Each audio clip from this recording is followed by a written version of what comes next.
at me now for the entire show, and I love it. Nice. Hey everybody, you are watching The Main Viewer. We're having a little fun with some show and tell. Katie was showing us some Doctor Who live? stuff. I had no idea anything about Doctor Who, so I was just smiling. We weren't. No, it just came in just at that very second, Katie. But so big news today, everybody. Cirroc Lofton moves mountains. This is Deep Space Nine's Cirroc Lofton, aka Jake Sisko. He shocked the world when he said something very shocking. We'll talk about that a little later. Also, Prodigy has been mentioned as a top 10 animated show this year, which is pretty cool. We're going to talk about Star Trek Online. The lead designer of Star Trek Online is going to be joining us as well, Al Rivera. Everybody loves him. And if you don't love him, it's because you don't know him. But stick around. We're going to have a great time. Happy day to you. I was going to say the actual day that it is, but what if you watch it tomorrow? So never mind that. So let's introduce everybody. Melissa Longo is wearing a pretty cool Picard shirt that says "Make It So," that she designed at Walking Art, made by Melissa. She's an actress and a designer of sorts. She's got a cool website. Melissa Longo. Hello, and it's hand painted. Yes. Woohoo! Looks awesome. Thanks. Very cool. I figured it would match Al's head too, so it kind of Ow. Okay. Also, meteorologist Katie is here. She says everything is awesome, so don't take it too seriously, Melissa. It's amazing, spectacular, phenomenal. I can find other words. Oh shit, she means it. You make them Perpetual awesome. optimism. Also, the guy that everybody thinks is awesome, and they're right, Dr. Mohammed Noor. Pleasure to be here. Thanks for having me as usual on The Main Viewer. Woohoo! Yay, Virtual TrekCon. By the way, he's the Dean of Natural Sciences at Duke University. He's also an occasional science advisor for Star Trek. Katie over here is a 2-time Emmy nominee, by the way, guys. Boy, next time, let's not just hit go live while we're in the middle of talking about Peter Capaldi or whatever, because then I'm just all over the place. He's a I can't hang. beautiful Funko Pop. He's Like, so it cute. needs to be talked about. He has a guitar pick. Yeah. He's worthy of comment. We won't talk about his accent right now because it's pretty radical. Love his accent. I mean, we could talk about it. I don't know anything about it. I'd love to be Could he be educated. in What does Star it sound Trek? like? Yes. He's a bit. It's very Scot- Scottish. Yeah, he's a bit of a Scot. Him and David. Just a wee bit. So his inflections are different. It's quite strange. Oh my gosh. I'm also half Mohammed, what do you Scottish, so got? I should do it better. I'm not even going to try it. I would fail. All right. Oh no. Okay. So everybody, please do us a favor. Go ahead and like this video. Subscribe to this channel if you are just listening in. Make sure to give us 5 stars or 50 stars if that's what the rating is on that, platform. Share this with your friends. Sit back, relax, get a glass of snail juice, and let's have some fun together. First things first. Did you guys hear the news about what Cirroc Lofton said? No, Oh, yeah. I didn't. Well, he said, check this out, by the way. There's a nice article on it. Yeah, well, there's a nice article on it by Virtual TrekCon. You may have heard of it. virtualtrekcon.com. Deep Space Nine Cirroc Lofton says this is the best episode of new Star Trek he's ever seen. And Cirroc Lofton proclaims this to the writer-producer of the episode to his face. So everybody that's watching might have a good idea. He actually mentioned that the most recent episode of Prodigy, which is entitled Kobayashi, was the greatest episode of all the new Star Treks he's ever seen. And that's, everything post 2017. So you can check that out on The Seventh Rule. We reviewed it on The Seventh Rule last Thursday with Bonnie Gordon, the voice of the ship's computer, and Aaron J. Waltke joined us. He's the writer producer of the episode. He's going to be one of the showrunners next season, and this was his baby, this amazing episode. And he just talked about what a bear, what a beast, what a trial this episode was. But it turned out pretty well, right? Oh yeah. Very well. Amazing. Wow. Yeah. I like Amazing. screamed with delight, and I can't remember the last time I did that. So It was Yeah, so good. Oh, sorry. Yeah. No, it was amazing. I'm invested in the characters on Prodigy, which I'm very delighted to say because I want to be invested in the characters. So a great show, great episode, fantastic episode. 100% agreed. I loved it. I loved the show from the very beginning, and this was like yet still another step up. And I saw actually online there were a few people who were maybe a little bit more warm on the episode. I loved it from the beginning, but there was a few people who were more warm on it. And on this episode, they're like, "Wow, this was great." It really pushed people over the edge in a really positive way. Larry Nemechek in his podcast earlier today was even talking about how this is maybe the one that's gotten actually the most general publicity from everybody too.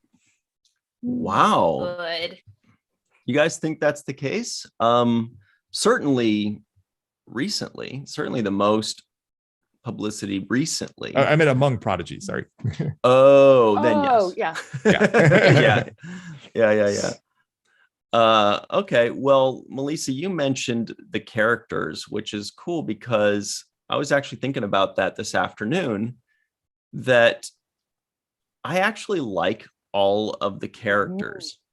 Yeah. And that's I think that's why I'm enjoying this show so much, because usually on a show, like I'm like, hey, I have some favorites and others I'm like lukewarm on, or I don't really care too much. I'm not terribly invested. And so far, none of the characters have any things that annoy me or bore me or that I'm just less interested in. I feel like every single character is enjoyable and I'm happy to watch. I don't know. Katie, you were saying you hated most of them though, right? No. Unlike usually when we talk about shows on the channel, I'm cool with it actually, which is very like going into it. I thought, okay, this one's going to be the abrasive one. This one's going to be the cute one. And then it's like, they're actually doing a lot more nuance to it than you would expect with a kid's show. But I like to think that's the Star Trek side of thing. They're like, you know what? Kids can handle it. Let's throw in some stuff. And that's what I really like to see because kids can handle it and adults really enjoy it too. Yes, we do enjoy it. And kids can handle it. They are far smarter than we often give them credit for. So, yeah. That's like the worst thing. Like, that's one of the, I guess, things to avoid if you're writing a kid's show is don't patronize the kids. Like, they know what they're talking about. They've lived through a pandemic. Like, they're smart. Well, and they can spot phony from a mile away. So, you know, they're a good gauge in that sense too. Oh, yeah. I really like your point, Ryan, though, that they really are people that, you know, it would be fun to hang out with any one of them. Like none of them would be even remotely annoying. They'd be really cool. I was thinking slightly differently this morning in terms of the characters, trying to think, how do they map onto character traits, for example, from Lower Decks? And, you know, there's overlap. Like you could probably assign each to kind of one of the Lower Decks people, but it's not a perfect match. So like Dahl, like he certainly has Mariner's, like, I'm going to dive in and figure it out later. But he also has Boimler's kind of insecurity and want to be the you know, command kind of person. So you can kind of say like, well, he's a little bit more Mariner than Boimler, and maybe Zero is a little bit more Rutherford, and Rock Talk's a little bit more, but they're not. It's not one-to-one. I mean, and that actually says something really positive about the show writers. They didn't just go for these, you know, archetypes, but they're actually complex characters that have a lot of elements of other things and just unique elements that don't match any of those characters. So I thought that was great. So I do want to point out the people in the chat are really battling it out about this proclamation. Chuck A says, Jake is right. So I think that about covers it. Jake is right. But yeah, everybody in the chat, let us know if you agree with that assessment. And if not, what do you think is the best or your favorite of all of the new shows? Your favorite episode, that is, within those new shows, which is a very difficult question for us to answer, but we're going to try anyway, Melissa, right? Yeah, my brain is marinating. Is that a hint that it might be Lower Decks? Oh no, it wasn't, but it works. That works too. Oh gosh, favorite new episode. I like the one with the Borg babies. I really love Wedge that Dudge. episode. Wedge Yes. Dudge, I That one. believe that was episode 9 of It season was. 2 of Lower Decks, right? Yeah, with all of the tests. Yeah. And yeah, I love that one. But I love this latest episode of not Discovery, Prodigy. They both end in E, but I love this latest episode of Prodigy. It was really good, and yeah, every character, there's something about them that catches my attention. I love the way Jenkum Pog references himself with everything. Jenkum Pog doesn't like this stew. Jenkum Pog loves that. Jenkum Pog is really angry right now. Which isn't that what that He's character? honest. Isn't that what that actor did in Brooklyn Nine-Nine too? Oh really? I didn't see that. I'm trying to remember No. if he did. I can't remember. Did he do Huh. that? I don't know, but it was Okay, great. sorry. And I love where Dahl's lessons and what he's learning, and then the lessons that Gwen is learning, but they're learning their own, things. But that each character is dynamic and their own, and it's wonderful. And I love Rock Talk. She's so sweet, and but it is often the oracle, I think, the truth teller, through the innocence of a child, so I love them all. And Janeway, I love her in this, so I do want to point out, by the way, that in the live chat right now, Dr. Anne-Marie Siegel says, excellent knowledge, Ryan. Thanks. I'll let you decide why I wanted to point that one out specifically. Medallion says probably the last 3 episodes of season 2 of Lower Decks. Yeah, it got really good. So It got, Mhm. I mean, So all of good. season 2 is really good, but people were raving about, especially 9 and 10, I think, of those out of Well, season 2. Oh The yeah. finale was pretty spectacular too. Mhm. I'm For sure. excited to see where they go next season. So Happened Well, to Captain Katie- Freeman. Katie, we Yes. bought you a lot of time. Have you been thinking? What your favorite episode of new Star Trek post 2017 is? Thinking and Googling, because I kept replacing it with worst case scenario, but it's because they're both on the holodeck. But honestly, my favorite one is Lower Decks Crisis Point, which is from season 1 of Lower Decks. So it's still new Trek by the It is. guidelines set. Right. But I love that because I think it just reflects my mentality of, you have a bad day, go to the holodeck, hash it out. I would do that. So hardcore. Honestly, it would probably be unhealthy, but still, like, it's relatable, super relatable for me. So that's number 1. or maybe it isn't unhealthy. Maybe it's the most healthy way. So you It's don't a take it healthy out event. on actual people. Exactly. Or keep suppressing my emotions by buying Funko Right. Pops. Like, it's either way. I remember the title Crisis Point, but I don't remember what the episode Wasn't that the was. movie one? The one that was basically like movie based on all the one. movies? Oh, Yep, they were basically poking fun at all of the Star Trek movies. It's just Loved like it. That was beautiful. epic. That was my favorite one from season 1 for sure. Oh yeah.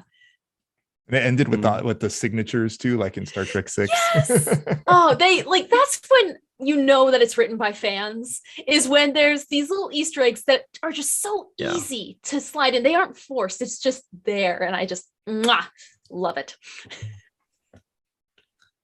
Okay. I'm surprised that you were able to answer that pretty easily. Like, this is not an easy question for me. I still don't know what I'm going to say.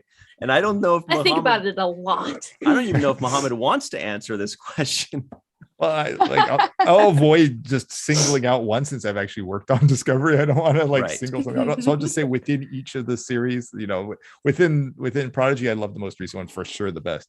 Within Lower Decks, I agree with Melissa, and independently of Melissa having said it, I was right off. I was like Wedge Judge. That was outstanding. Though I do love Katie's too. I thought that was the best for the first season. It's tough when you're looking at like Discovery and Picard because they're less individual, they're less episodic, and they're more arc based. So how do you like pick one out? It's like picking this scene in a story kind of thing, right? I mean, some of them are, like for example, Magic to Make the Sanest Man Go Mad from the first season of Discovery. That was outstanding. I thought that was epic, and it did kind of stand alone, but it still had arc based elements. Which was that one? Was that the Harry Mudd one? Yeah, the repeating one. I love that one. I thought that was fantastic. And that's very early on too. Yeah, that was one of the two kind of as close to bottle episodes as you're going to get with Discovery. The other one was Pavo, when they went to Pavo, whatever episode that was. Is that where they were in the church thing? No, that was second season. Pavo was first season when they made that giant crystal thing, and then Saru got infected and started going crazy and stuff. Yeah. Gotcha. Right. Okay. Yeah. Yeah, that Harry Mudd episode was really good. It reminded me a lot of Cause and Effect. Yeah. Which, by the way, everybody at home, I know this is a totally different subject, but it's all Star Trek. So whatever. This is how us nerds talk. Cause and Effect is the episode that I use to bring in a new fan. Somebody that's never watched. Really? Right. Yeah. Somebody that's never watched Star Trek before. I show them Cause and Effect because it's easy to understand. You don't have to know what's going on. You don't have to really understand anything about, who the captain is or who the Romulans are or anything. It's like you're presented with a mystery. You get it right away. It's simple. It keeps playing it over and over again. So they don't have to pay attention kind of to new stuff for 42 minutes. It's new stuff for 5 minutes. And then they repeat it with a little new droplet added, so it's a nice little mystery. And then if they like that, then you go nuts with whatever. But that's what I like to start people with, actually. I did that for my son for Discovery with Magic to Make the Sanest Man Go Mad, because he'd watched the pilot and he wasn't crazy about it. Like, I don't know if I want to watch this. So I was like, watch this episode, and he's like, how'd it go? Okay. And he was in. He was like, I'll watch the rest of it now. He's watched it all since. Nice. All right. Okay. So, boy, I gotta think of what my favorite one is. Run out of time. We've gone. Of new what happened? What happened? Oh, I heard Katie say we've gone. We ran out of time. Oh no, all of us have gone. So you guys. You ran out of time. I know. So I don't really know, but I do feel like the second season of Lower Decks has really surprised me and a lot of people, as well as, episode 6 of Prodigy. And Muhammad, I agree with Muhammad that I can't really pick a favorite Discovery or Picard episode because they're more like moments. Like they have the most memorable moments. Like when Riker is a pizza chef, I don't know, it's like an extremely memorable moment. Like what episode is that? I don't know, 6 or 7 in season 1. It's somewhere in there, right? What was happening then? I don't know, but they were hiding out. Yeah. Oh, but I really liked that episode too of Picard. Have you seen the Little House on the Prairie edit that someone made of that episode? It was like Little House on Nepenthe or something, and it was the Little House on the Prairie theme. It has fit so perfectly. Like after this, everyone, do yourself a favor, look it up. That sounds amazing. It is. Yeah, so it's probably going to be somewhere in the Lower Decks realm. My favorite episode, probably second season. maybe the 10th episode, the final episode of second season. Although this Prodigy episode, number 6, is right up there. It's 1, 2, or 3. It's certainly in the top 5 for me. And it is an A+ episode to me too. So that's what I've got with those guys. So speaking of like podcasts and things like that, like Katie was doing, Strange New Pod has a video on YouTube where they take the most recent Prodigy episode and they pull out where all the scenes came from for, like, when Spock was saying this or when Odo was saying that, and they put them like back to back and had the names of the episodes on it. So if you look on YouTube, go to the Strange New Pod YouTube site, you can actually find that video. Somebody also shared it. I think it was Emily Hall shared it in the Seventh Rule Facebook group too. So if you want a direct link, you can go there as well. Cool. Yeah. Right. And Mohammed and I were talking about the hosts, the names of the hosts, and one of them is called Spotted Giraffe. So check that out. What does that mean? But apparently one of their hosts is a spotted giraffe. So apparently you got to check that out, right? All right. Well, I guess let's talk a little bit more about the characters, because we kind of touched on that a little bit of the characters of Prodigy, that is. And I guess, maybe Jankum Pog might be my favorite guy, but I like them all. I don't dislike any of them except for Murph. Dude, Murph sucks. So, like, I'm just kidding, Katie. I will fight you. I can tell. Oh no. He's adorable. Murph is adorable. Like, we need plushies now. I would never say that Murphs. in front of Bonnie Gordon, though, because Bonnie loves her some Murph and some Rock Talk. Now I have this idea of like sewing together a little plushie. I think I just found my weekend plans. Yeah. As sad as that is. Don't you just want to hug Rock Talk though? Because she's, she seems like she really wants a hug, and that Secure's like, oh, I'll give you a hug, poor Rock Talk. It's okay. She's so sweet. Yeah. Slime is all the rage with the kiddos, so a slimy Murph would be awesome toy. That'd be so cool. You should get on the merch team. That. Totally. Brought this up before, but I still wonder if Murph leaves a trail. Oh yeah. And it's like a black light and the ship is green. Ew. And if he left a trail, would the Ferengi drink it? Right? Ew. Like snail juice. Right. They're big on snail I juice. didn't think I would be thinking about that, but here we are. Ew. So another thing here. No, go ahead, Mohammed. I was gonna say your point's well taken though, that like it really hard. It is hard to pick one that you're gonna say like, oh, my favorite is Doll or I forget what Progeny's real name is. Gwen. That's it. Yeah. Yeah. It's hard to pick because they're all really sweet. Yeah. I love Gwen's voice. I was watching episode 6 a No Doubt today. No. Although it works. But no, I was listening to episode 6 today.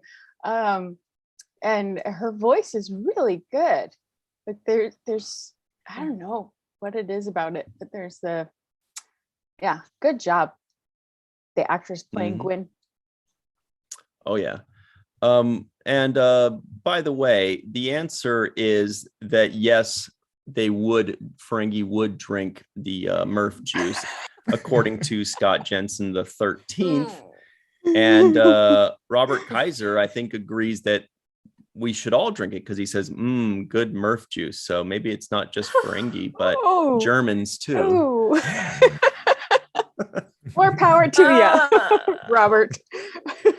I'm sticking with root beer. Good with that. Same. Yeah. And Chuck A in the live chat mentions to us that a Ferengi is in the next Prodigy episode. Yeah. That is a great segue. So let's go ahead and take that. This is from trekmovie.com, this article here, but you can find it anywhere on the internet. Preview images of episode 7 entitled First Contact. Maybe that's a play on words because Ferengi like to con people. So either that or they're going to Star Trek Las Vegas. Oh my gosh, do it. I dare them to have a con in Star Trek. So Gray Griffin and Nandi. That is this Ferengi. Wow, nice outfit. Looks like it's a female Ferengi because of the necklace. Be a female because of the she's necklace closed. and lobes. Yeah. How progressive. Awesome. Look at the Ferengi women. Gray Griffin, whose roles include Daphne in the Scooby-Doo franchise and a number of characters in Star Wars games and animated series. That's pretty cool. Looks like they're looking at the Ferengi or something. What are you? That's kind of the look. Janeway is out of focus and pissed. She's having a crisis. Yeah. She doesn't like Ferengi though. She found out about Seven and Chakotay. Oh my god. Wow. Unlocking those memory files. Yeah. Spicy. They didn't actually delete the wife. She's just finding all these horrible things out. Oh my gosh. Delete the wife. Hell, I love Janeway so much. Oh, I'm excited to see Ferengi. Did we get everybody's favorite Prodigy character, by the way? I'll just arbitrarily pick Rock Top. No. I guess I arbitrarily. like Zero. Oh, really? I thought you were saying Murph. Oh, so we didn't get it. Okay. Oh, I like Murph, but I also like Zero because the color scheme. Like it just kind of works. Yes. And very interesting character development. I want to know how it goes. Melissa, do you have a favorite Prodigy character? No, I can't choose one. I can't choose just one. You choose two? Well, how about if I choose All of them. 4? Everybody but Murph. Yeah, really. I'm just kidding. Murph's just in the corner crying. Little ectoplasm tears. I love Ectoplasm. Zero, and I love Rock Talk, and I love Jenkum Pog, and I love Gwyn, and I love Doll, and I love Janeway, and Murph. So, gosh. Yeah, I don't know. I don't know. I don't have a favorite because I like them all. We still have more episodes for you to figure it out, or you could just keep loving them all because everyone needs love. Yeah. Pimento. That was the name of Jenkum Pog's character, the actress character in Brooklyn Nine-Nine. Pimento. Pimento? Yeah. Like that's his last name. Yeah. I mean, it's not my favorite name, but Olive. Oh. Martini? Oh gosh. That one hurt, Katie. Yes. She got good heavens. Looks like you got muscle cramps just from hearing it. 3 of my vertebrae decompressed and just nice. All good. Bye. So those were the images from next week's episode. And the other news item that is Prodigy related that I wanted to talk about was this article by Screen Rant here. Let me pull that up. Our friends over at Screen Rant. Just kidding. I don't know if we know any of them. About to ask that. We know that. They're like, oh, who do you know?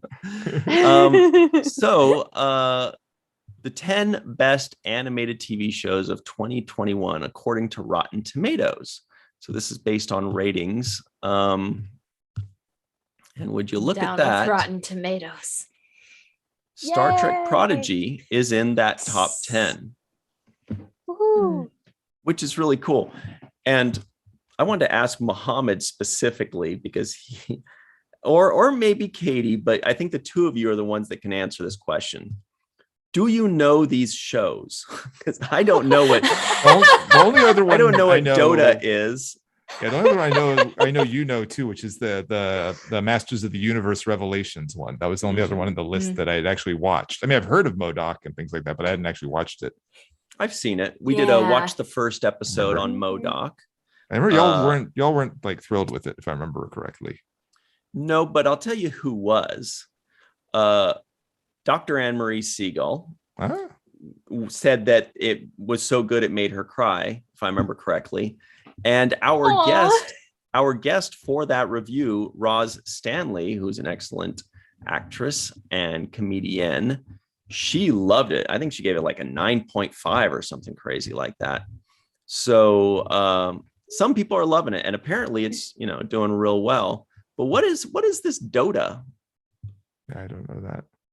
No, not a clue. Although I'm noticing a theme with the animation style, and I don't know how I feel about it. Like recent animation seems like more like 2000s animation to me. I don't know why.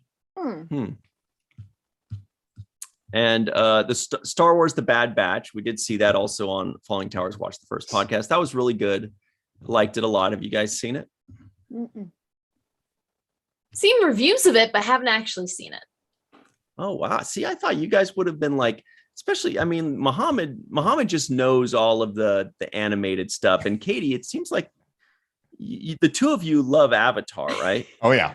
Oh, yeah. Prodigy, of course, we all know and love. This was good.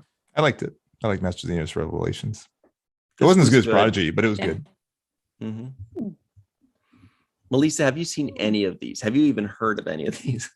I've heard of MODOK because of the watch the first review. I've heard of Masters of the Universe because of the review. You guys reviewed it, right?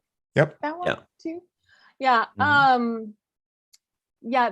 I've heard of a lot of these, but I've only watched Prodigy. I've heard a lot about this What If. I had no idea it was animated, though. I didn't know it was animated. Oh. That's pretty cool. I might check that out then. There are so many cosplayers. I just from this picture alone that have cosplayed already. It's amazing. People have really attached to that show. Yeah. What do you mean? They're cosplaying these characters, but they're already established characters, aren't they? Yeah, but technically What If is like, take Peggy Carter there in the middle. She basically became Captain America instead of Steve Rogers, sort of a thing. So Captain Peggy has been a huge cosplay all over the internet recently, just because it's so cool. That does sound like it opens the door to a lot of cosplay, because then people are like, oh, Captain America, okay, I can dress as him. But then if you have different kinds of Captain America, then everybody's like, it kind of gets their creative juices flowing. They're like, wait a second, I could do that. Variants. And Peggy. Yeah. Right. And Peggy. Yeah. But you know what wasn't on that list you just showed, Ryan? Lower Decks. I know. There was so there was a thought on this, I think, and credit to Dr. Anne Marie, because I think she brought this up, that I think the reason, or this is quoting her, but I agree with her interpretation, that maybe Lower Decks isn't on there because it's aimed a little bit more directly for adults as opposed to the others, which are aimed broadly. So that might be, it's basically kind of a slightly different category. Kids probably shouldn't be watching Lower Decks. That makes sense. I mean, yeah, I don't know, maybe. I mean, we all watched worse when we were kids, right? But, well, maybe not Katie. I was sheltered and grateful for it, because holy cow. I was not. Well, speaking of grateful for it, our good friend Al Rivera is joining us in just a second here. So let's let him in to this live stream here. I'm going to let him in, and let's pretend like it's not live right now. No, that would be terrible. He'd be like, I'm never coming on your dumb show again, you guys. Plus the little red button that says live really What gives is that? it away. What does that mean? Ah, So he's coming on in just a second here. There he is. Yay! Hey. Hello. Hey, Al, how you doing? Ooh. Hi. Okay, so everybody at home, this is the man we were just telling you about. This is Star Trek Online designer director Al Rivera. Man, this is the most creative and talented guy on the internet, basically. Well, that's some pretty high praise. I don't know if I can live up to that. But thank you. That's kind. I don't know if you know Dr. Mohammed Noor and meteorologist Katie. No, I've been watching for the last half hour, so I know them that cool. much. Great. I'll Pretty make good. great first impression with that. Excellent. Well done. Well, Okay. Al, our first question is, and we kind of you Well, may first, I have want to seen say this. I want to say hi to both of you, Ryan and Melissa. It's been a couple of years since I've seen you, and Yeah. thank you for having me here. And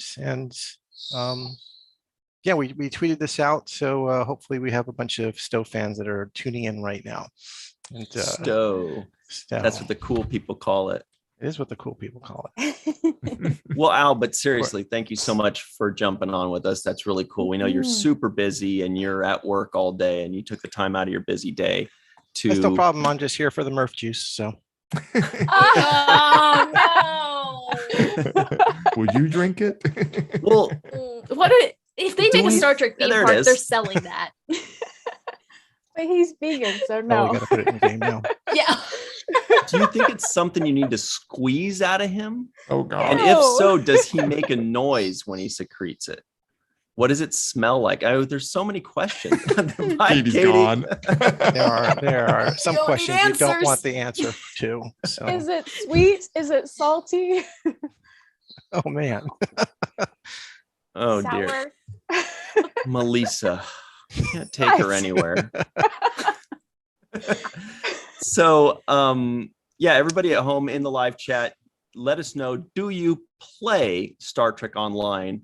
And if so, what do you like best about it? You know, your crew, a specific thing that they added. I remember a couple years ago, Al, you made the coolest thing, which was that tribute to Aaron Eisenberg, to Nog.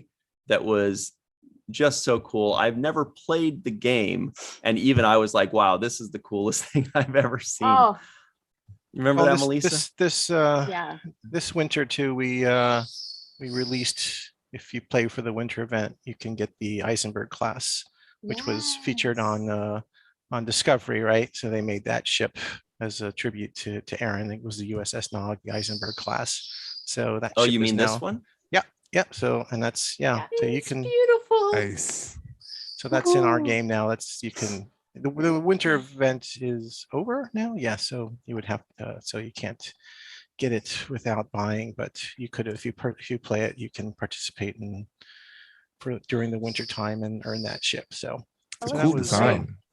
Look at how well, it's not ours. freaking So that is amazing definitely a that is. discovery. That's definitely a discovery Mhm. ship. One of the 31st century ships that they put in there. A lot of bizarre ships in their lineup. So Now, did they give you something this high res or this detailed to work with? Or did you just say, hey, we basically got an idea of what it looks like from watching the episode, and can we just kind of piece the details together? well, all the ships that are in our game are made by our ship artists. I mean, they hand construct these for sure. The amount of reference Cool. material we get varies dramatically. So we will sometimes just have to work with screenshots. Sometimes we will get orthos, which is a bunch of pictures of the ship that they may send us. Sometimes they will send us 3D models. Honestly, we have to make them better than what they use for their like background ships like this. Like Discovery is an exception. Like their Discovery ship is super highly detailed because it's a hero ship you see really close up. But these other ships you see are kind of in the background. They don't put that much detail in it. And in our game, you have to, player will zoom in and be able to see every window and panel, and they're going to inspect their ship. So we actually have to make them higher quality in our game than you see on the show. So Every single bulkhead wow. better Gee. be in Wow. place. oh yeah, there's a lot of discerning players out there for what's You ever have to what's in there. you ever have to edit a ship because then it shows up later in another thing and then it has a different angle and doesn't quite match the one you designed? Probably. Usually what we do is just make a variant then if it I shows see. up later, or you can choose between the different types, whether or not you like, Gotcha. Enterprise Classic or, season, I'm sure they're going to change the Enterprise and Strange New Worlds. We already have that Discovery Disco Prize, we call it. We already have it in the game. And so I'm sure they will Ah. modify it and we'll make a variant or something, or either a skin or a whole different ship with different stats for it. So Cool. Wow. That's great. The detail on that ship, and this is just an image on an article, so I'm assuming that the detail you guys go into is way more than that. How long does something like that take to design? Well, this is moving a little bit more into art territory. So I don't like, because I work on the design director, so I work more on the design. But the artists, I think I think it takes them like about 20 or 30 days to make a ship like that. Wow. I think. So I'm not exactly sure how long. It varies. If something has animation, it's definitely much more time. Like Discovery, right? Animation. Yeah, so like Discovery, we have the saucer spin around and it flips when it mycelial jumps and that sort of yeah. thing. So that takes a little more to build that. And some ships are just have more weird details on them, will take them longer. And then the design side, building it on the design side, that's usually about between 10 and 15 days for the designers to make it work, to make it go. And Make it go. to make it go.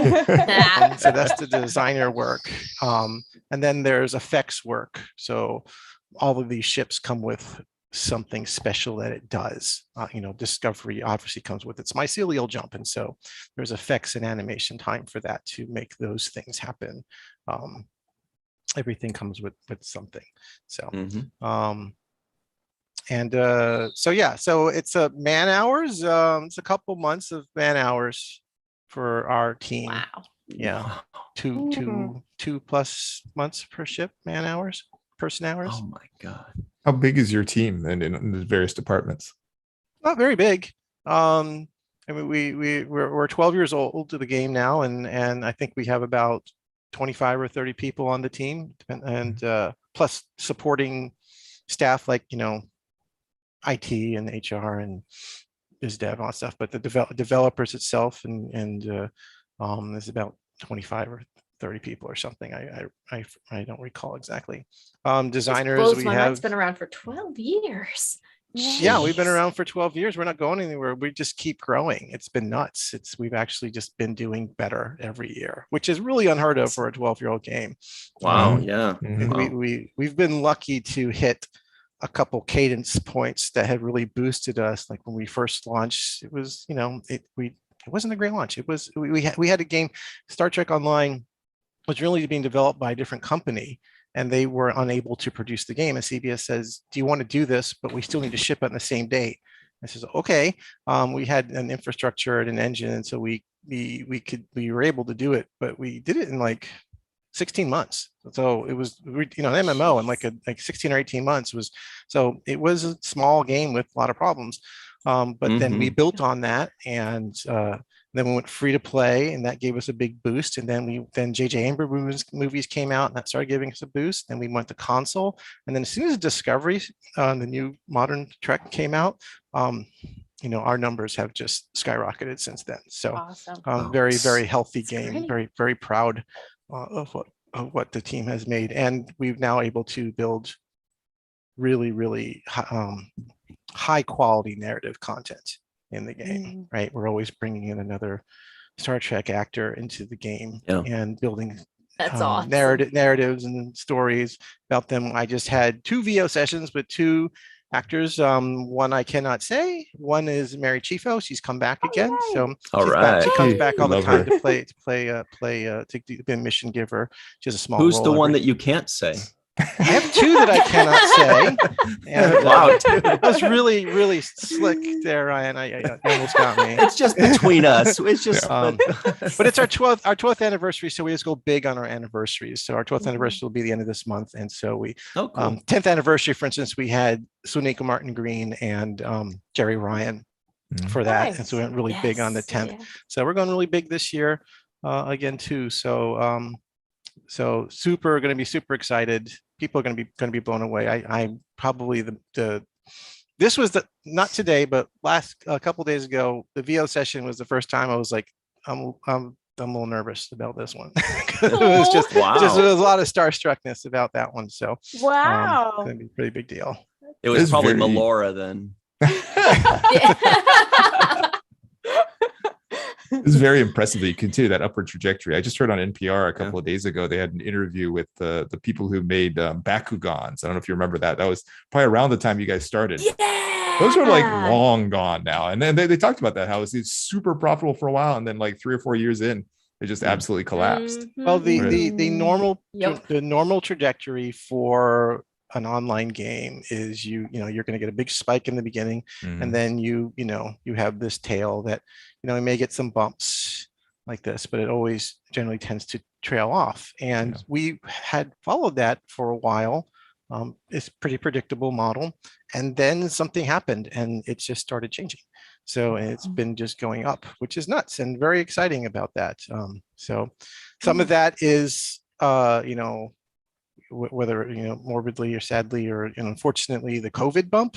A lot of online services saw that, and whether it's like Netflix or other games, because we had captive audiences, people were home, and so I played a lot more games too. So that really bumped. But then 2021 came around, and we thought like 2020 was a big bump, and then we thought 2020, 2021 would start going down, but then it went up again. So I know people have definitely changed their lifestyles. And well, I'm glad that we're able to be a part of what people enjoy. I'm glad it brings. Yeah, well, you keep making the news. I keep hearing about you everywhere, constantly, all the time. And it seems like it's because you're not ever resting on your laurels. You're always reinventing yourself and adding this and keeping super relevant in today's modern Trek. Also, by the way, I want to point out that Robert Kaiser in the live chat says that he's playing Star Trek Online right now, in fact. But I thought Robert Kaiser lives in Germany. And if that's the case, dude, it's like it's 3 in the morning right now. Go to bed. Yeah.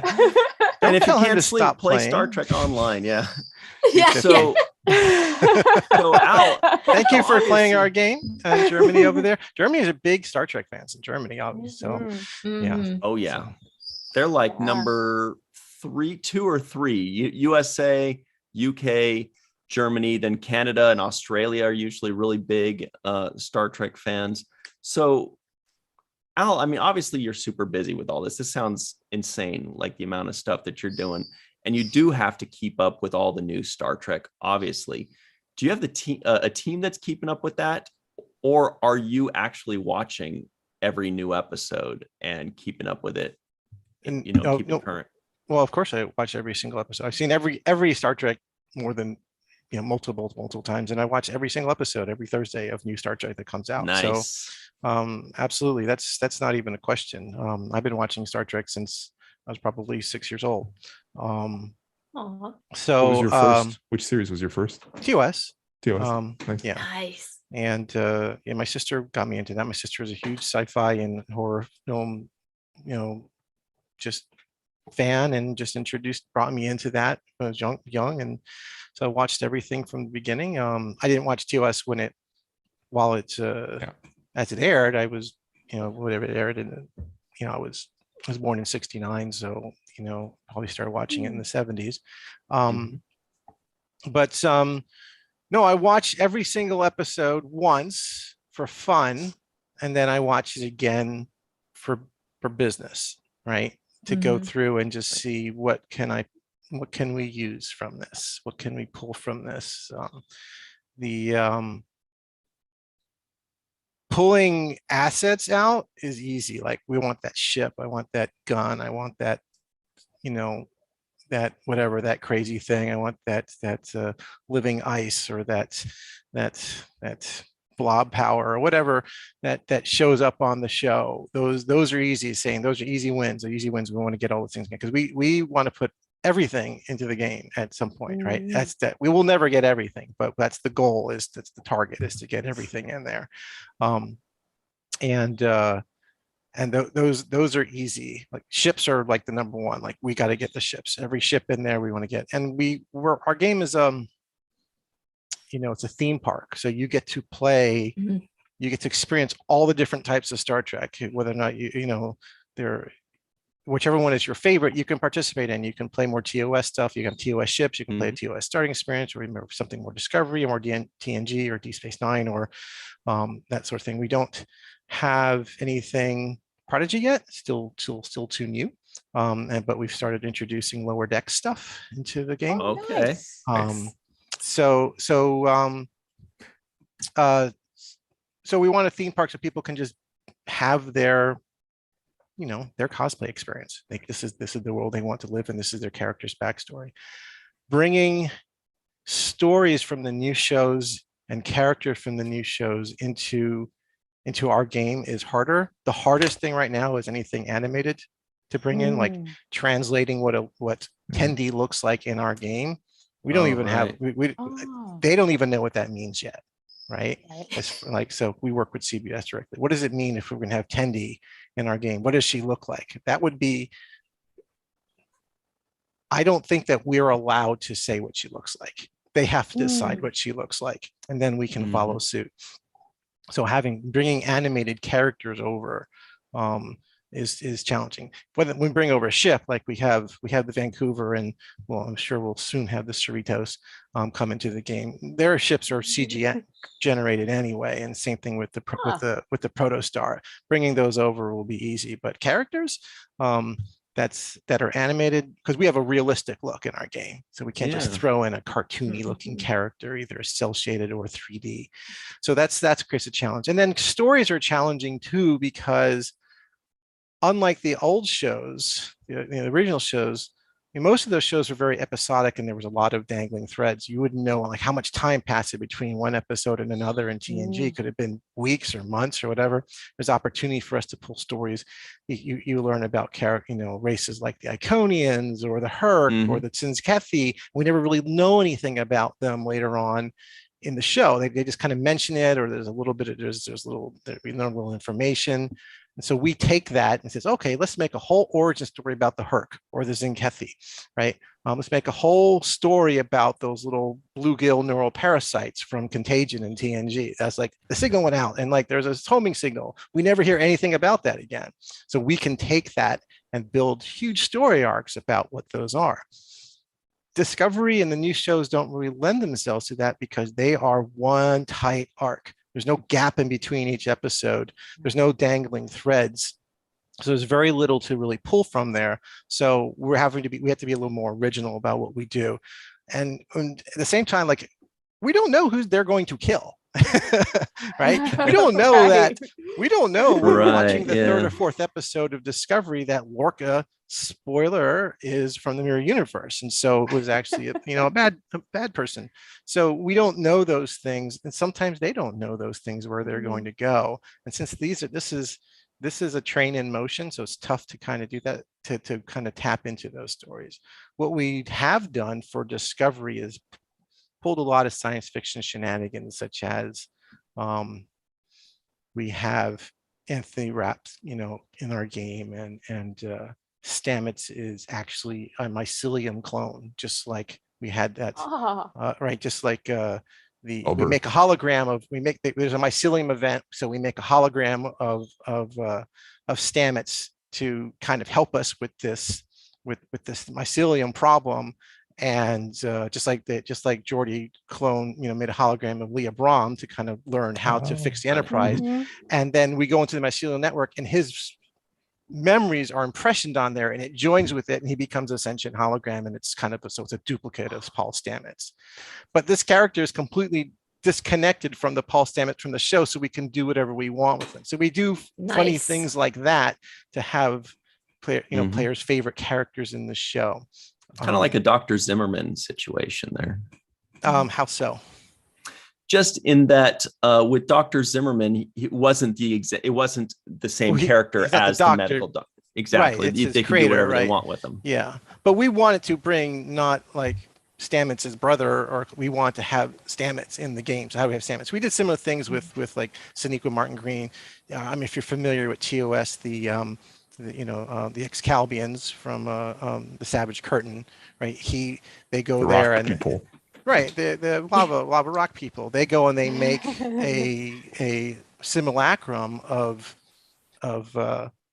Abraham Lincoln and Surak and Kalis, and so, but they're alive, but they're not. And so we made we go back to the Savage Curtain, and Lincoln's there again, and he says we want to see good and evil. So this was our 10th anniversary, and so we have our players pit up against all the villains from the last 10 years of Star Trek Online with all the heroes, and we bring in a simulacrum of Sonequa Martin Green, of Michael Burnham, of one of the greatest heroes from Earth history, or Vulcan history in this case. And so that's how we got Sonequa Martin Green into the game. And because they won, the prize was whoever won got to keep their sentience. And so now we have a simulacrum of of Michael Burnham running around in our universe, and we don't have to worry if we want to use her again, what CBS does with her. So we do stuff like that with the new shows.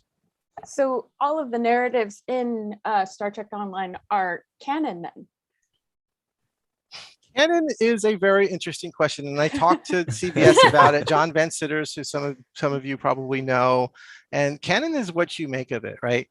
We make every effort to never go against canon on the show, and every time I watch a new episode of the new Star Trek, so I'm like, please don't do this. Please don't do this. Please don't do this. Please don't invalidate what we did 4 years ago. Please don't invalidate. Every so often, like they come really close. I'm like, oh, please don't invalidate us. And then they don't. So they haven't really, they've come close.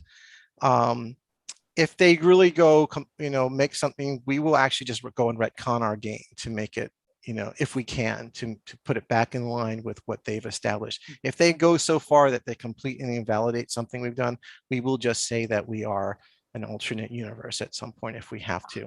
And if you just accept the concept of the multiverse, then any Star Trek comic book, video game, novel is canon. And that's kind of CBS's kind of stance. But right now we are still squarely put into the Prime timeline. We do take jumps to the Kelvin universe, but we, as far as I'm concerned, as far as the player is concerned, we are canon. We even see things like we created the Enterprise F, a design that we created. It was actually inspired from a fan base. So a fan had created a basic design, and then we had a contest with CBS about design the next Enterprise, and then so we introduced it into our game. It showed up in the Picard Countdown comic as the ship that Picard uses to try to evacuate Romulans from the Romulan people when the Romulan Star was destroyed. Nice. So they canonized our ship in their comic book, which was considered canon. So they put our uniform in the JJ verse Countdown comics as well. So you see there's little touchstones here and there. I think you will see more of that going forward in Star Trek. That sounds like more than just a guess when you said that. Yeah. It's a guess. Well, we work very closely with CBS, and we meet with them every other week, and we tell them our stuff, and they tell us their stuff. And so one of the things that when we first met Alex Kurtzman several years ago, he's like, what can we do to help you? And it takes a while, but we've been doing what we can to embed us into, to make, they want all of us to be one big happy Star Trek family universe, whether it's Starship, Starship toys, little models, games, books. We want to overlap as much as possible. It's not always easy. And you have a lot of different parties involved, but that is the goal. So if you ask me, we are canon. I feel like I've heard a lot of people saying things, and I wish I could pull up exact instances, but I feel as though more than just the couple you've mentioned, I feel as though people have said in new Star Trek, there are certain things that seem like they were inspired by Star Trek Online.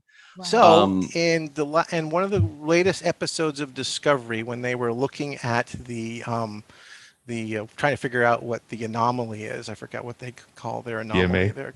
What's that? DMA. The DMA, yeah. When they're talking about it, the admiral, I don't remember his name, is talking about who the potential races can be, could be responsible for something like this, and they mentioned the remaining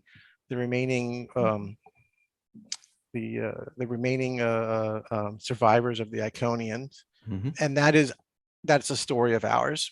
There are 12 or now 11 or something remaining Iconians. Then the guy who is working with Stamets, he's the scientist who's the jerk, and he's supposedly from Risa, and he says he wants to get back to Risa. He mentions a caracal cat. That is something we invented. We invented the caracal cats from that you can get them. Cool. You can get them as pets on Risa, and so that was told that was a direct reference to Star Trek Online. So the streams are crossing more and more, so that was really nice to hear the nod to the Iconian story and the nod to the caracal cat in there. So whoever was the writer on that episode was probably a fan of the game. So nice. Wow. Right. We were very grateful for that.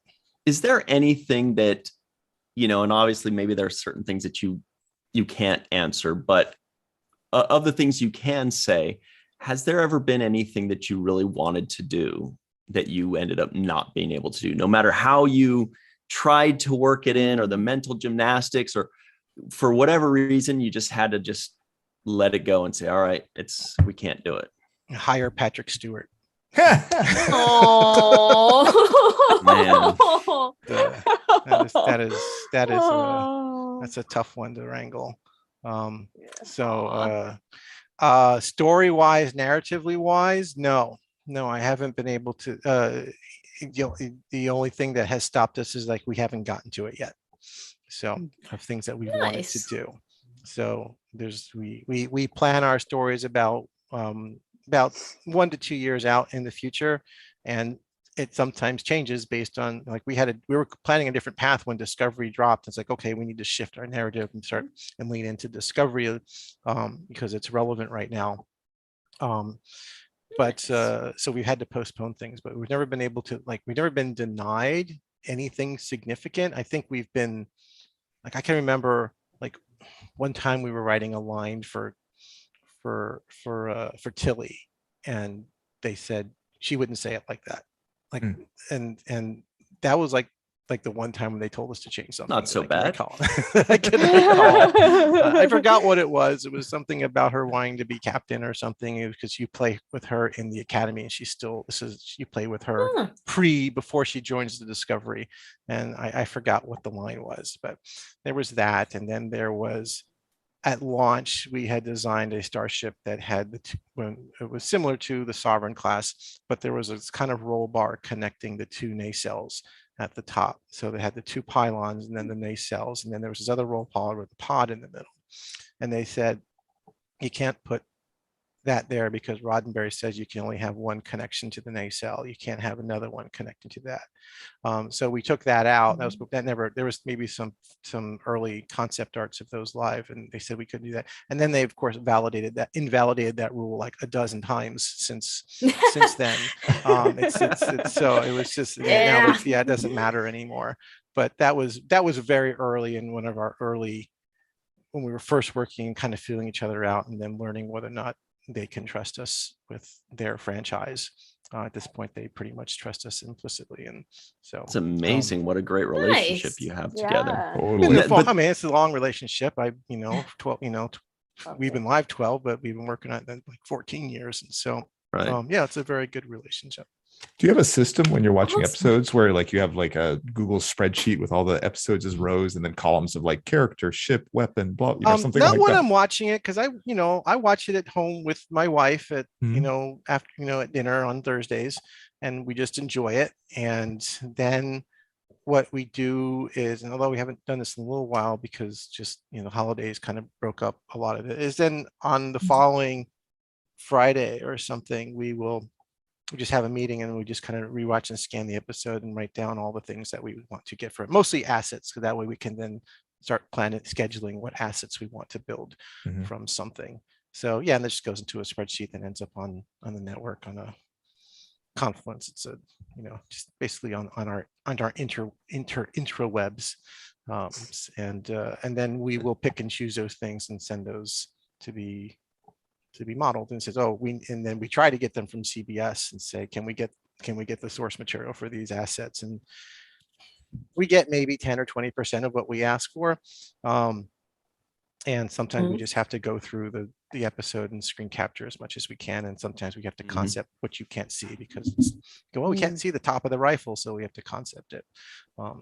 So we'll do that. Yes.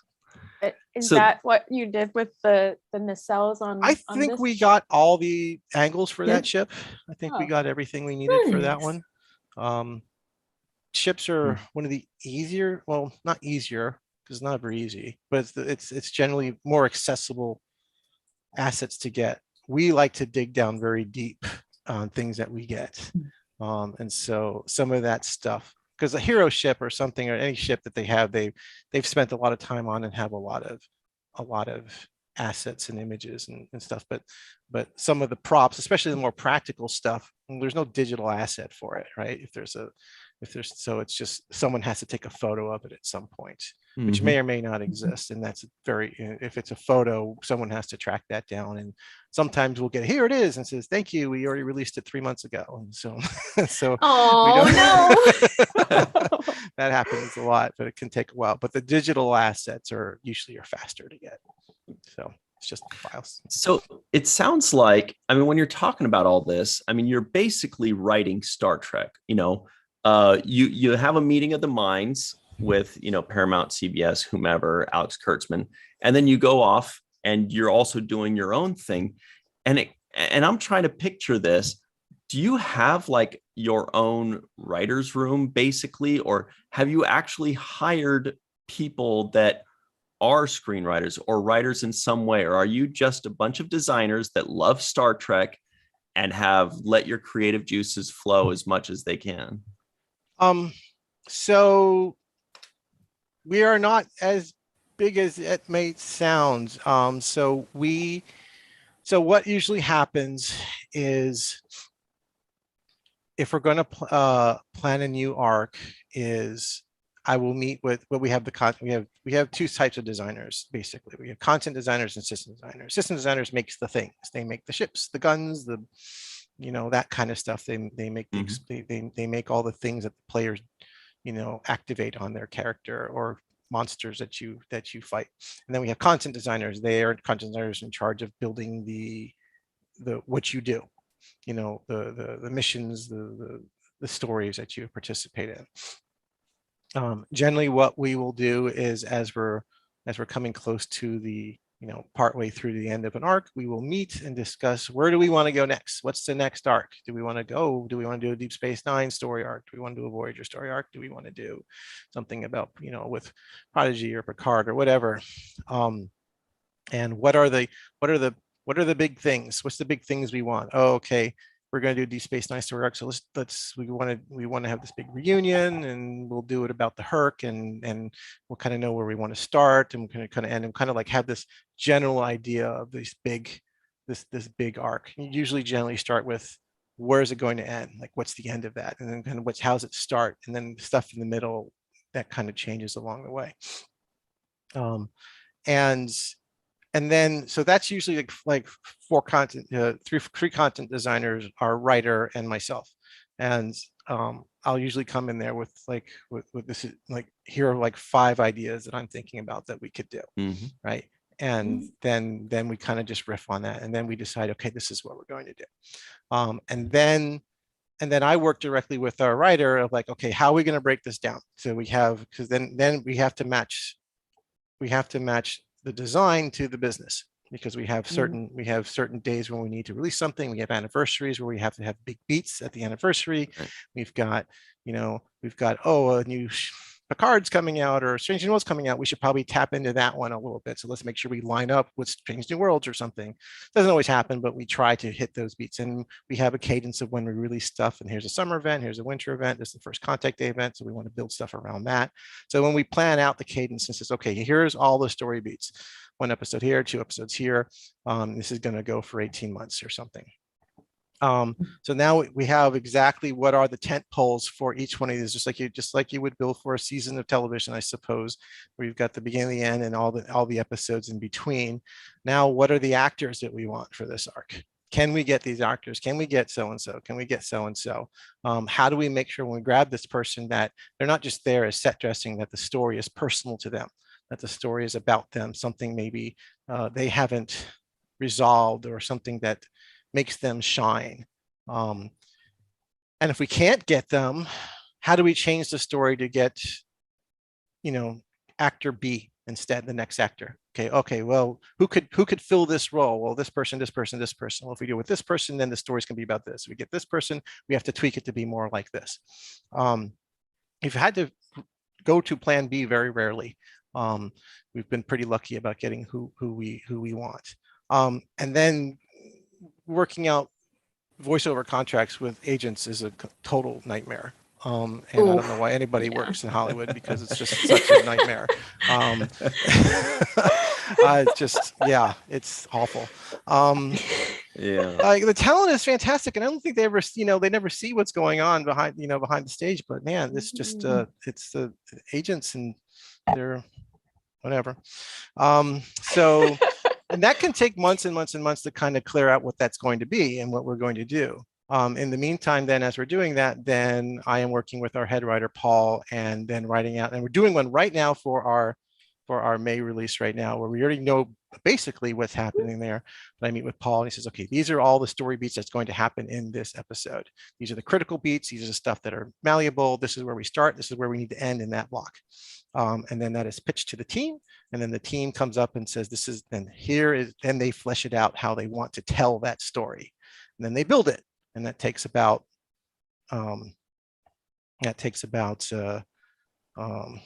for a designer and an artist, like 3 months, 3 or 4 months to build one episode. And then they build that. They build the art, they build the characters.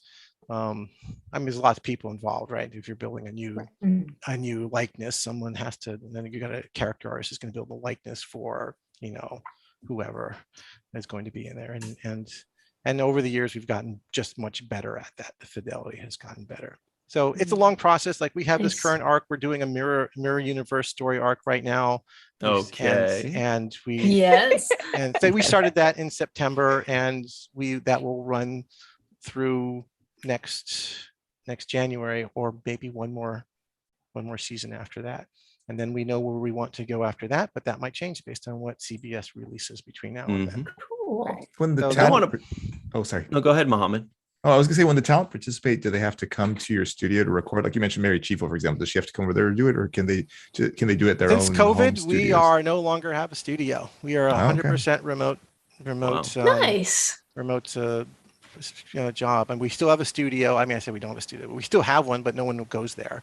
The quality is high enough. Even allowed in the office. You can a couple people go in, like IT goes in. You can go in if you ask permission if you want, because some people, it's just their work environment at home is just not satisfactory, so they go in there. But we're talking about maybe 3 people that are in the office, and from the Stowe team, it's just one. It's just 1 or 2 from the Stowe team that actually goes in. 50 people in the company have already left the state. So we work remotely, and we're never going back. But we do have a sound studio in the office, and we do have sometimes people record remotely in, say, in LA, or for instance, a lot of Discovery cast was like Rekha Sharma was in Vancouver, Mary Wiseman was in New York. But we had a few that would come in, and Aaron Eisenberg was one who came in. I think he came twice to the office and recorded there on site. And he also did remote as well. And he did, like in a closet or something. And one time he missed a line, he did a pickup line in a closet. Yeah, because he. That's true. Pick up his line. He said, I'll just do it in my closet. He said, and it came out fine. So it's totally great. So So yeah, but I do miss that. I do miss the people who come in, because last year we did a Klingon story arc, and I want to have Mary Chieffo and JG Hertzler and Robert O'Reilly come in the office the same day to record all their lines Wow. together, and it would just, my mind, it was just this like this drunken bash of, everyone just being completely, because like, I don't know if you've ever seen, JG Hertzler and Robert JG and O'Reilly. Robert. Oh my Oh my goodness. God. Just Oh, they're yeah. like drunken sailors, and it's hysterical, and they're very lovely Perfectly people. cast. Yeah. They're awesome. So it was nice to have that Klingon story and with all of those together in our game. And I have a batleth, a real bat. I have it right here. Actually, I'm going to go get it. I'm going to get my batleth. I have Props. so I have my Behind the console. I have just my pulled it out batleth of- here, and I have it signed here by JG Hertzler. Oh, it's not going to Nice. show up, is it? If you hold it in front of your shirt, it should. There we go.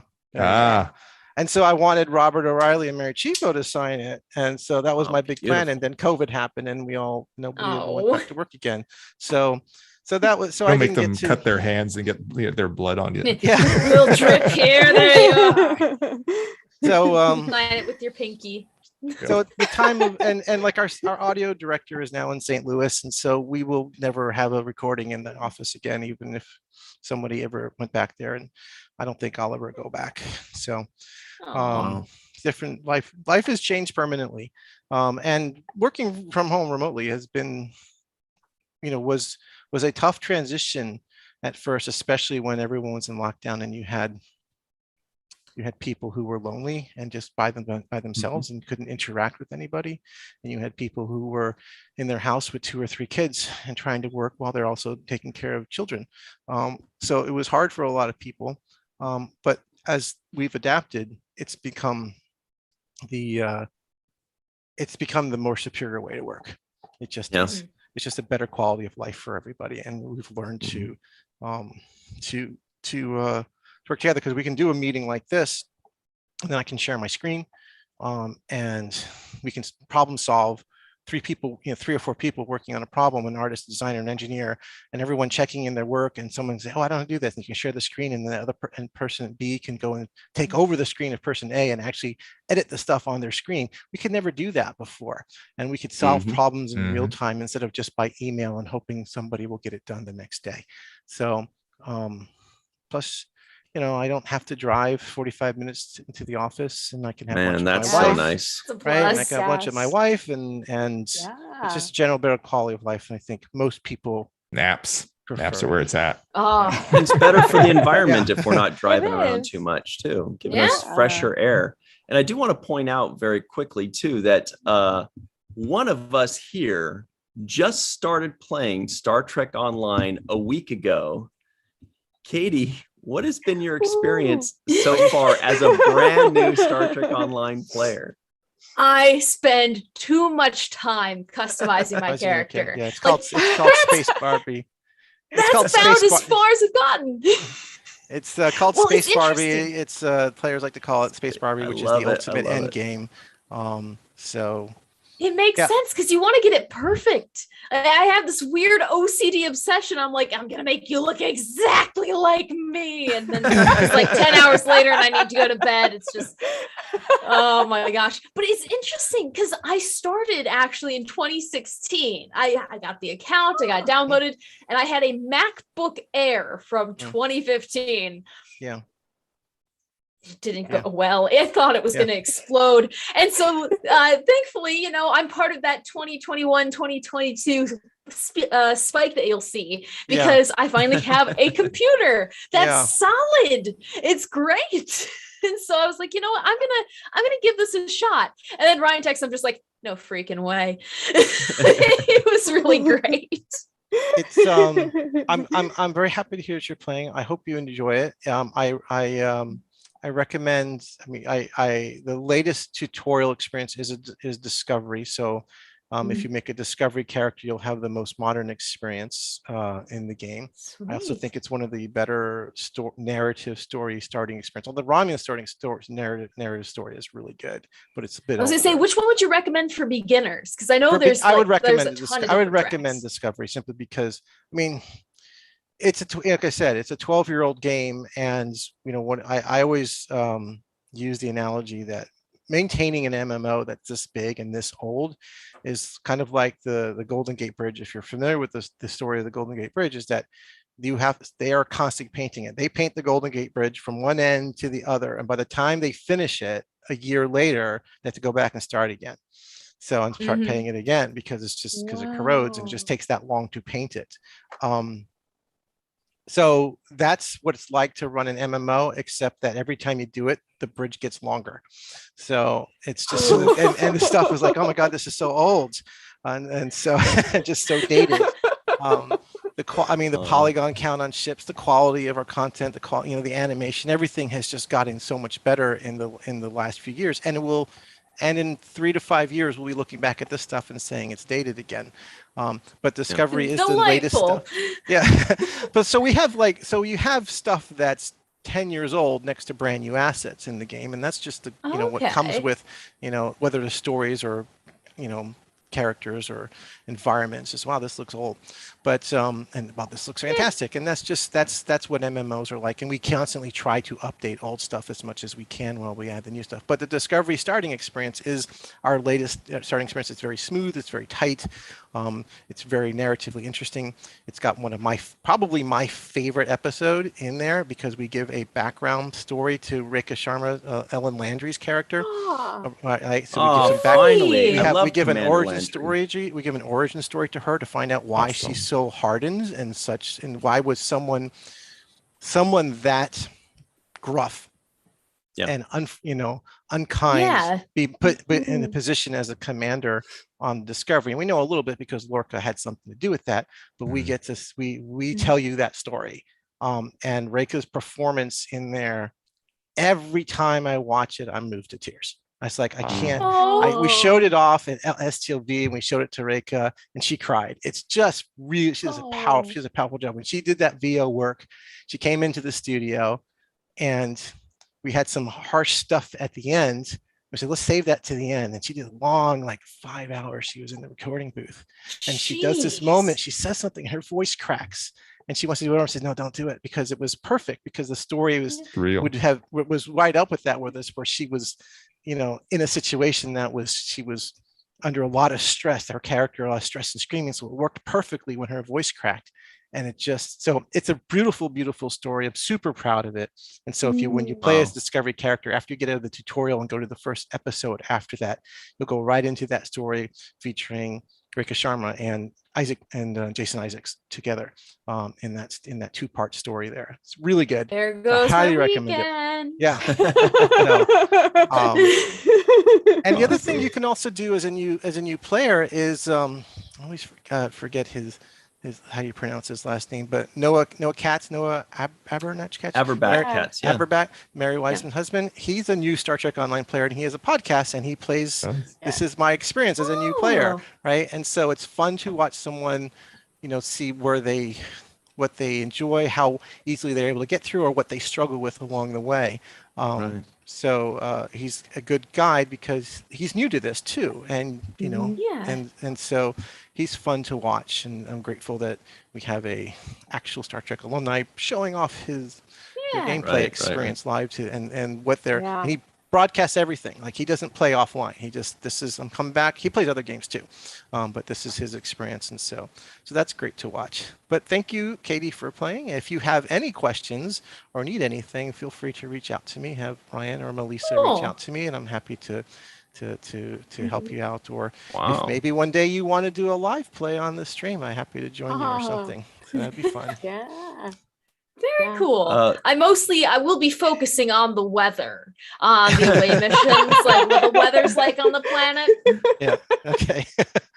And as you're focusing on your space Barbie of your character, also know this, that you're you will acquire new uniforms and clothes along the way. So you will, and you can have certain ones, like you can have more than one pre-slot, so you can switch uniforms. But don't get too caught up in what your character looks like in the beginning. You can always modify your appearance later as you get more options too. Katie's gonna want raincoats, snow boots. Yeah. I need tornado a hats. What's the so this is all because you're a meteorologist? Is that what we're? I live I'm the catching brand. up to this. Yeah. On a weather control grid. So we only have a couple minutes left, but real quick, there was an interesting question from live chat for you, Al. Yeah. Nathan Tyson says, whoops, where to go? Okay, there it is. Nathan Tyson says, so what becomes of Star Trek Online 5 to 10 years from 2022? Do you envision building a new Star Trek Online at some point in the future? I don't think Star Trek Online is going to be going anywhere in 5 years. I think 5 or 7 years ago, was asked that question about where we'd be, and I said we're going to be right here. So, and here we are, and bigger and better than ever. And so, I think Star Trek Online has, 5 years in it. Absolutely. I definitely have a 5-year plan. I plan to retire on this game. So I think it easily has 10 more years. I think it can make 10 years, easily 5. I think it can make 10, maybe more. Is there a Star Trek Online 2? That is a very, very difficult business question to answer, because other MMOs and games have tried to do that, and there's no. So if you take a game like EverQuest, they made an EverQuest 2. So you end up cannibalizing all your players from EverQuest 1 and move them to EverQuest 2. And you have some people who then say, I don't like EverQuest 2. I want original EverQuest 1 because I think it's superior, even though production value wise, EverQuest 2 might be the superior product. They're invested in the first one. So you split your player base and you have a like us versus them. This one's better. This is not better. New player Coke. Presumably come to the yeah, exactly. It is a very much a new Coke classic Coke experience. It doesn't do anything for the business. It's an expensive endeavor that doesn't really grow the business. It's really hard and rare for that to happen. Or what you do is you do something potentially like Star Wars did. They shut down Star Wars Galaxy and said, we're done, whoever made that decision. And then a new studio picked up Old Republic, and they made a new Star Wars MMO. And so there was nowhere for the old audience couldn't go to the galaxies, and they went to the new game, and whether they liked it or not, and you rebrand it. It's a whole different thing. So for us in our prime to say we're going to make a Star Trek Online 2 would be suicide for us, would be, financial suicide, because we have a very strong player base, a very strong revenue stream. To say we're going to make a Star Trek Online 2, we would either be cannibalizing 1 or 2, or we'd have to shut down 1 before starting 2. So I don't think we would ever have the discussion realistically about a Star Trek Online 2 until we decide that Star Trek Online 1 is just not thriving anymore, and it's time to start putting it into maintenance mode, which happens on MMOs. That's fine. You just don't really develop it. You just can't maintain it. You don't do any more with it, and then you could do that. But so that's years and years away. As much as I would love to take everything that I've learned and make everything with modern art and just rebuild the whole thing, it doesn't really make sense business wise. Plus, it has 12. We have something like 780 ships in the game at this point. Wow. We would never. That took us that many years to do that. We would never launch with that many ships again. So it would be starting all over. Right. So yeah, I think if we were to, the closest thing that might happen is just we were to maybe do another Star Wars licensed product that wasn't in competition with Star Trek Online, something completely different. There's a lot of other Star Trek games out there, right? So there's several other people who make other games, some mobile games, some other PC games, and so we would more likely make a different type of Star Trek game than we would a Star Trek Online 2. At this point, I don't see one happening for a long time. Well, speaking of Star Trek games, everybody knows it is now time for Star Trek Day Trivia. Here we go. I took a peek at this one. Don't jump in yet. Let the people in the live chat get this one. The question is, who created the Bajoran wormhole? It's a toughie this week. Oh. A, the wonder. elders. B, the founders.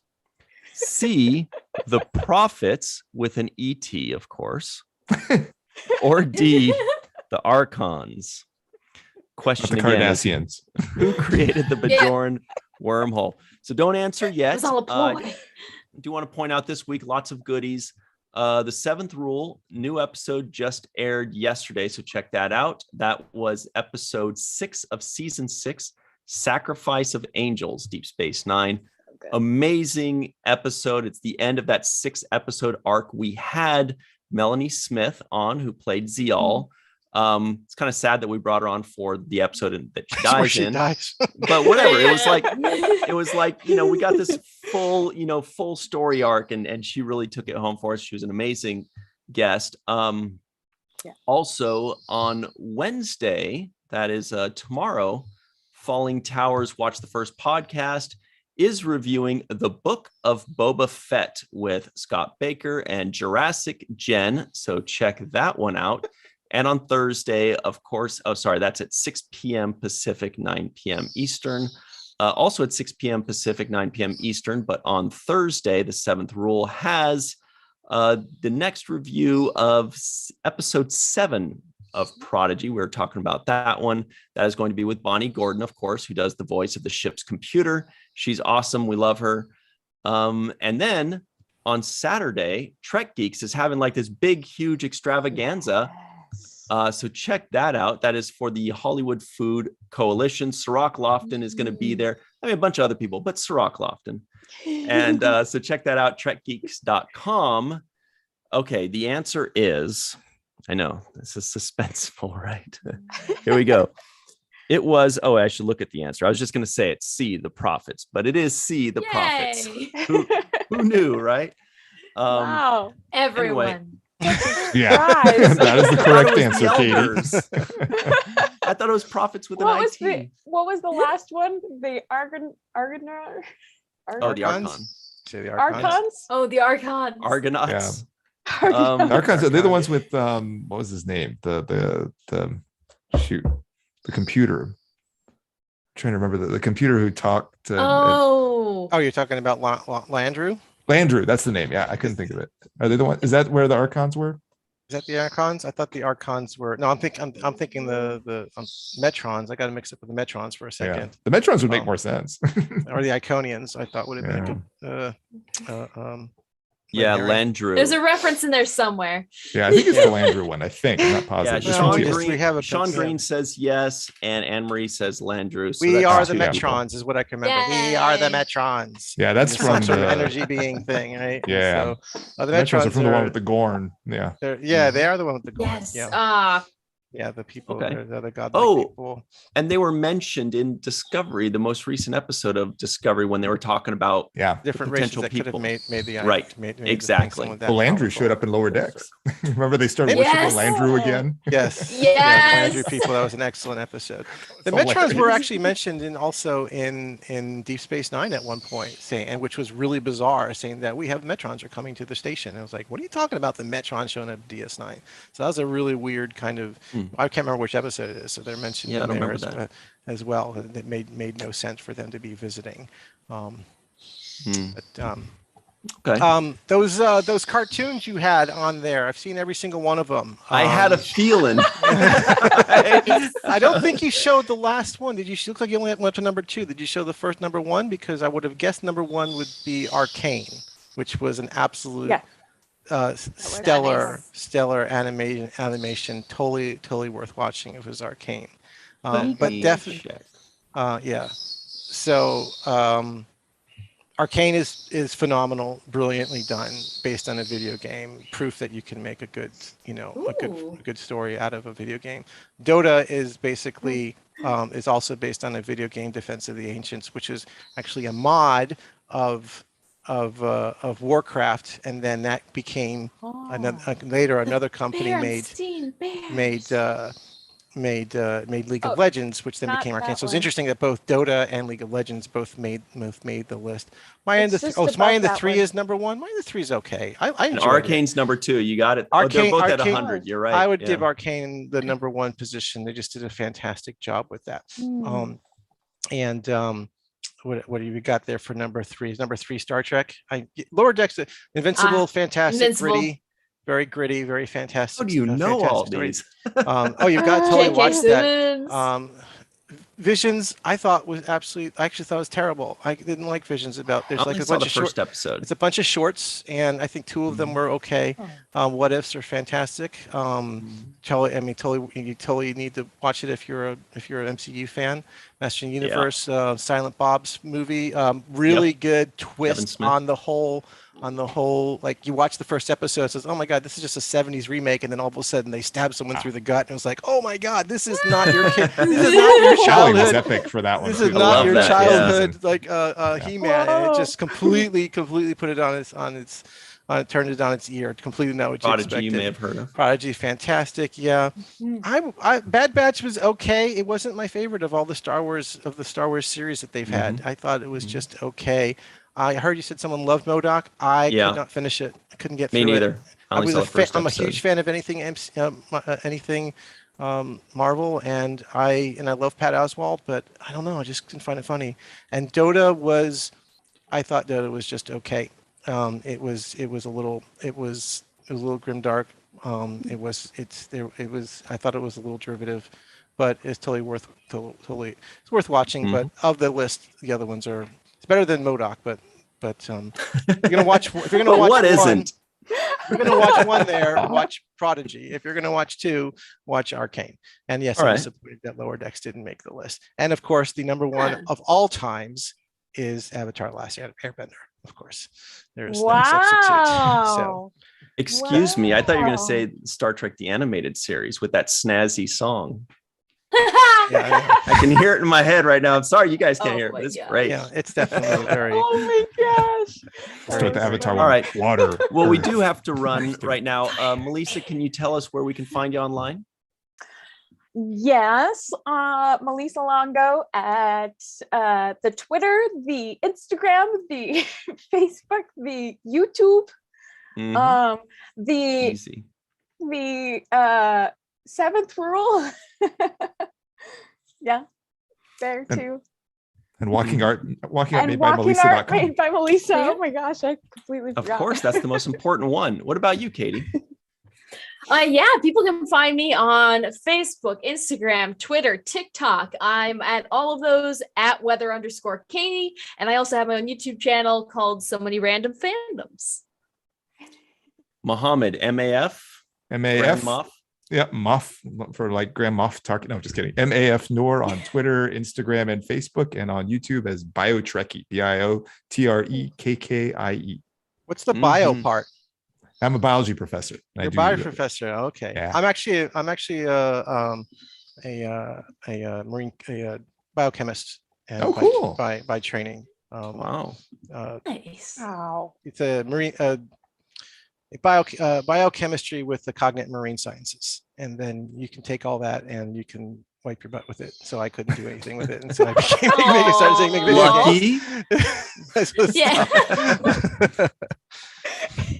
All right, and for me, just go ahead and Google my name, Ryan T. Husk, and pick whatever you want to follow me on, but especially the 7th Rule Virtual TrekCon Falling Tower on YouTube and such. Check that out. Al, I think everybody knows where to find you, but can you tell us anyway?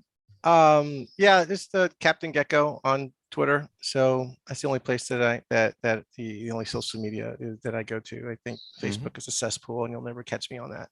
But Twitter, I'm happy to chat. So you can see me on there. Of course, you can follow at Star Trek Online Game if you want to know from our game itself, and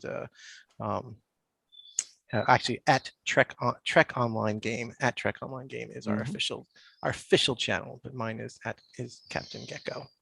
And I'd love to, Mohammed, love to pick your brain about your biology stuff. I did mine was on my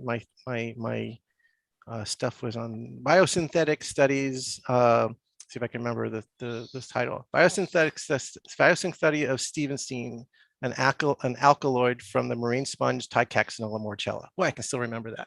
So that was Wow, my research on that. And Muhammad's the only one that knows what any of that means. I'm like, it just sounds like a bunch of words that you made up. Totally missed that. Yeah, I know. We used to we worked with Harbor Branch in Florida, and our job was they would find marine, chemicals in marine organisms like sponges and whatever, snails and things and corals, and find out whether or not it had anti-cancer or anti-leukemic properties. And then when they located them, then we would try to reproduce the chemical, the viable, the active chemical synthetically, so that way those sponges wouldn't have to be harvested. Yeah. And then if we could, then ideally they would be patented, as we'd have a process to make the drug without it being harvested. And so that's what I did. I dove for sponges and then tried to reverse engineer their chemicals. No, I didn't work with horseshoe crabs. I worked primarily with sponges and actinids, which were like these little squirty sea squirts. So they're called sea squirts. That's what they're called. I thought that's what Murph was. But sea squirt. I do want to point out, if you missed the very beginning of this, Muhammad here is not only the Dean of Natural Sciences at Duke University, he's also an occasional science advisor for Star Trek. So you could definitely pick his brain for a lot of things. Excellent. You know Dr. Hurt? Because I worked with him before. Dr. Robert Hurt. He's an astronomer, and he's been a science advisor for some things, and he did some stuff for us before. I don't think I know him. I don't know sorry. I don't know which somewhere in LA. He's on some planetarium up there. And I also want to know why my forecast says 100% chance of rain tomorrow, and it doesn't rain, because it says 100%. Well, I can explain that. We don't have time. Oh yeah, oh boy, here we go. No, but yeah, we do have to run. so but funny. Al, I'm sorry. I love thank you so much. This was such a great time. We really appreciate your jibber jabber, by the way, which is a great Mr. T reference. And we truly appreciate your time. This has been awesome. I appreciate it. I fun. love any opportunity to just jibber jabber and chat Star Trek with nerds and fans. It's fantastic. So That's us. I'm We're a family. I'm into it. So thank you. And good to Thanks see for you, being here. Melissa. Good to Miss see you. you I'm too. sorry that Yeah. everything sucks in the world, that we can't see each I other at know. conventions anymore. I So know a trip to Kenny's would be great. yes, I missed that. It was a nice place. Yeah. Now things will get better, and we'll see each other at conventions soon.